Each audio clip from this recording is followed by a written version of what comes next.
After my 90 days was up, that's when I realized that they're not your friend by any means. At the time of my injury, I was a kill burner. My boss called me and said, hey, I need you to go climb up the kill hood. And as I was going up the ladder, it malfunctioned. I fell, landed on my feet, fell backwards, hit my head from the impact. It just blew that disc right out. They sent me to their doctor. They wanted me to do physical therapy. 90 days of physical therapy, and I was in pain the whole time. Once the 90 days was up, I could barely even walk. That's when I went and found my own doctor. They did an MRI right away, and it was full blown. By then I already had sciatic nerve damage in my right leg. He says, listen, you need to get a lawyer.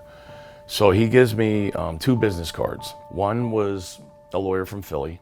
Well, I called a lawyer from Philly, and I wasn't too impressed. When I called Kenny, I knew right away he was my guy. He said, I will be there. And I'm like, be where? He was like, I'll be at your house. I was like, when? He goes, tonight. I was like, whoa, this is the guy. He contacted me, and I met him immediately that night at his house. I said, hey, your rights are being violated here. They owe you overtime pay, which you are not getting. He started educating me, on the laws, the benefits, that I had no clue.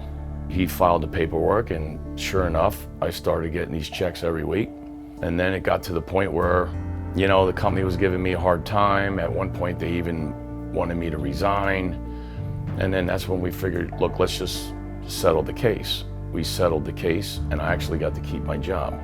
But through this whole experience, though, I learned to help people. Ken taught me your rights. So I've helped numerous amount of people.